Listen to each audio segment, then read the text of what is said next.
안녕하세요. 앵두빛 사연실입니다.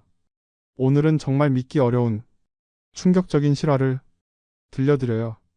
지하철 2호선 강남역에서 2년째 노숙하던 75세 할아버지가 60년 만에 첫사랑을 다시 만나게 되면서 벌어진 기적 같은 이야기. 하지만 여러분, 이 이야기는 단순한 로맨스가 아닙니다.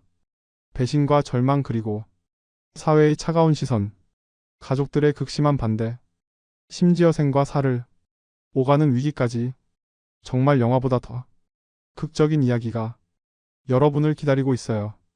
과연 이 두 사람이 모든 시련을 극복하고 함께 할 수 있을까요? 지금부터 시작합니다. 먼저 김철수 할아버지가 어떻게 이렇게 되었는지 충격적인 진실부터 말씀드릴게요. 5년 전까지만 해도 철수님은 성공한 사업가였어요. 서울 강남의 작은 건설회사를 운영하며 직원 20명을 거느리고 계셨거든요. 30년 동안 성실히 일해서 아파트 세 채에 수억 원의 재산을 모았고 아내 김순덕님과 아들, 딸 둘을 키우며 행복한 가정을 꾸렸죠.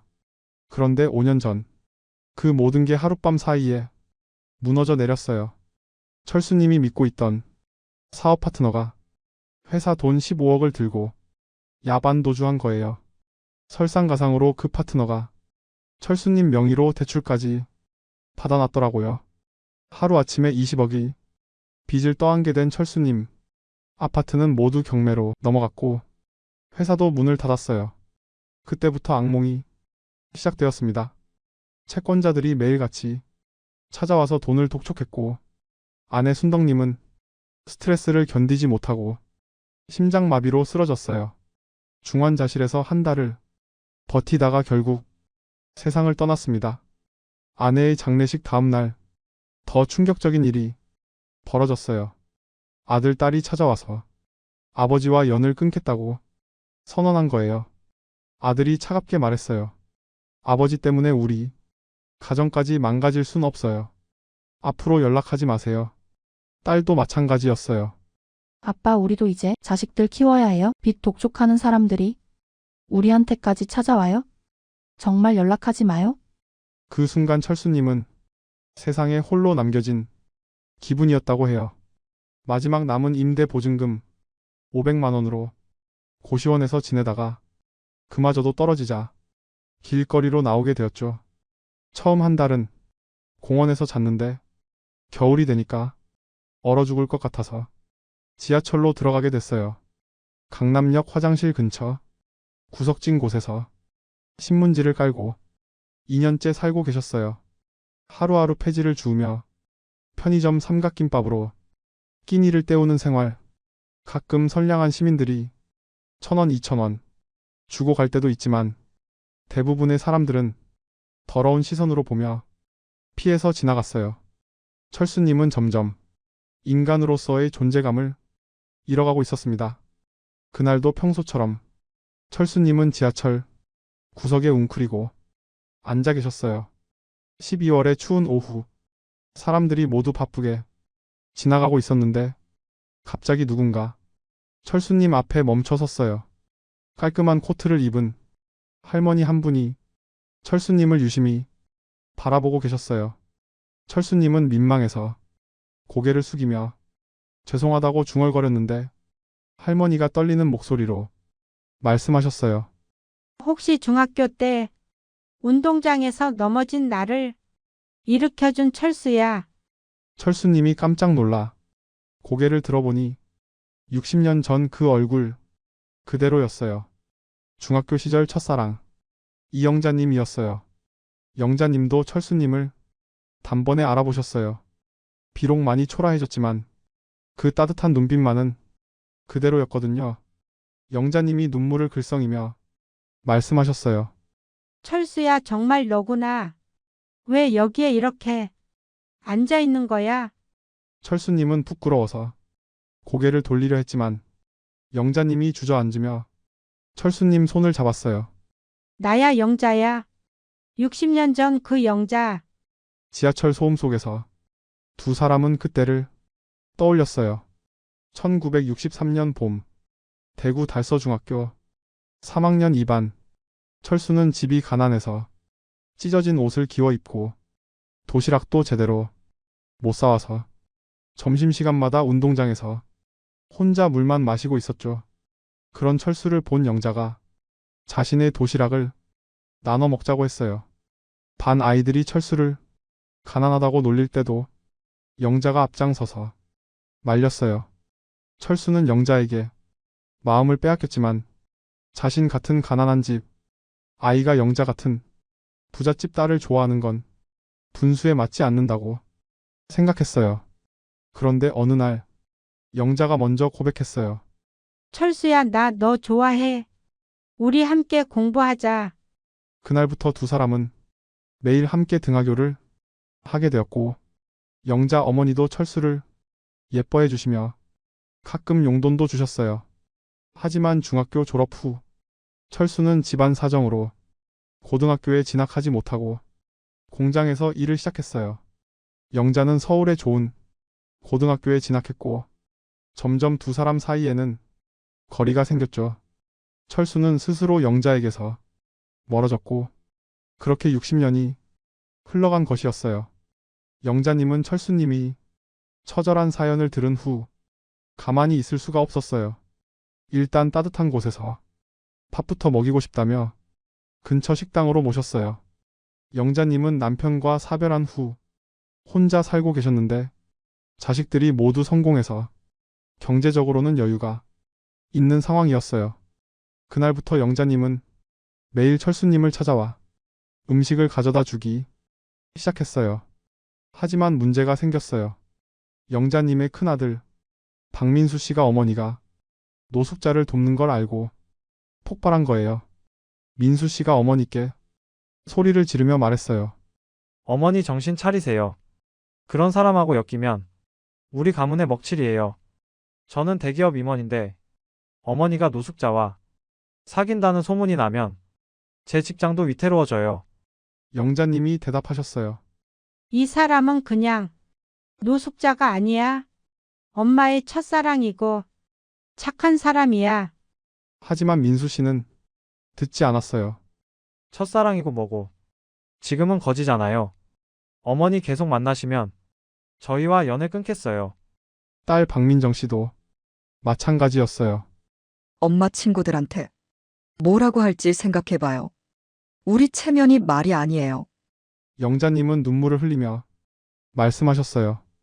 체면이 사람보다 중요해. 어려운 사람 돕는 게 왜 창피한 일이야. 하지만 자식들은 완강히 반대했어요. 설상가상으로 주변 사람들이 시선도 곱지 않았어요. 영자님 친구들이 하나둘 멀어지기 시작했고 동네 사람들도 수군거리며 좋지 않은 시선으로 바라봤어요. 마트에서 영자님과 철수님이 함께 있는 걸 본 동네 아주머니가 다른 사람들에게 소문을 퍼뜨렸어요. 영자 씨가 노숙자랑 사귄다더라. 돈만 뜯어먹히는 거야. 영자님은 점점 고립되어 갔어요. 그런데 더 큰 문제가 생겼어요. 지하철 역무원들이 철수님이 계속 머무는 걸 문제 삼기 시작한 거예요. 역무원이 철수님에게 경고했어요. 여기서 계속 자면 신고하겠습니다. 다른 곳으로 가세요. 철수님은 갈 곳이 없었지만 영자님에게 폐를 끼치고 싶지 않아서 다른 역으로 옮겨갔어요. 하지만 어디를 가도 마찬가지였어요.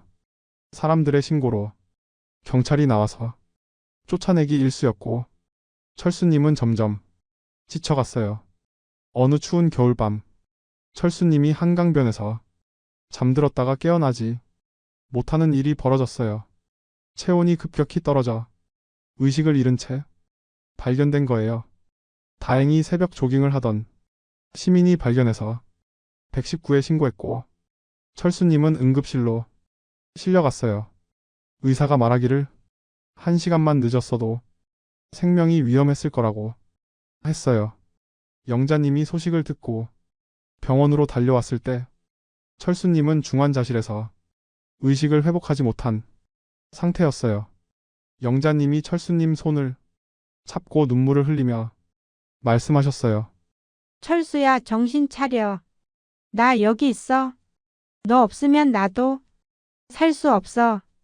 그때 뒤에서 영자님 아들이 화를 내며 말했어요. 어머니 이제 그만하세요. 저 사람 때문에 어머니까지 병원에 드나들게 생겼잖아요. 영자님이 아들을 돌아보며 단호하게 말씀하셨어요. 민수야, 엄마 말 잘 들어. 이 사람은 내가 끝까지 책임질 거야. 너희가 반대해도 상관없어. 영자님의 간절한 기도가 통했는지 철수님은 3일 만에 의식을 회복했어요. 하지만 몸이 너무 약해져서 한 달 동안 입원해야 했어요. 영자님은 매일 병원에 와서 철수님을 돌봤어요. 직접 만든 죽을 가져와서 먹여드리고 깨끗한 옷도 사다 드리며 정성껏 간병했어요. 철수님도 영자님이 정성에 감동받아 다시 살아갈 의욕을 되찾기 시작했어요. 퇴원 후 영자님은 큰 결심을 하셨어요. 자신의 작은 원룸을 하나 더 얻어서 철수님이 지낼 수 있게 해드리기로 한 거예요. 자식들의 극심한 반대에도 불구하고 말이죠. 영자님이 자식들에게 말씀하셨어요. 너희들이 효도하고 싶으면 엄마 뜻을 따라다오. 이 사람과 함께 하는 게 엄마의 마지막 소원이야. 깨끗한 원룸에서 지내게 된 철수님은 완전히 달라지기 시작했어요. 영자님이 해주신 따뜻한 밥을 먹으며 건강을 되찾았고 새 옷을 입고 목욕을 하면서 자존감도 회복했어요. 그리고 영자님의 격려로 다시 일을 시작했어요. 나이는 많지만 청소 일자리를 구해서 성실히 일하기 시작한 거예요. 6개월 만에 철수님은 완전히 다른 사람이 되어 있었어요. 이제는 영자님께 용돈도 드릴 수 있게 되었고 함께 산책도 하고 영화도 보러 다니며 행복한 시간을 보냈어요. 자식들도 점점 철수님의 변화된 모습과 어머니를 정말 소중히 여기는 모습을 보면서 마음을 열기 시작했어요. 특히 철수님이 어머니의 건강을 위해 매일 아침 운동을 시키고 영양가 있는 음식을 챙겨드리는 모습을 보고 진정한 사랑이라는 걸 인정하게 되었어요. 지금 두 분은 작지만 깨끗한 집에서 함께 살고 계세요. 철수님은 여전히 청소 일을 하시고 영자님은 집안일을 돌보시며 정말 평범하지만 행복한 노년을 보내고 계세요. 철수님이 말씀하셨어요. 영자가 아니었다면 나는 진짜 길거리에서 죽었을 거야. 하늘이 우리에게 준 마지막 기회야. 영자님도 웃으시며 말씀하셨어요.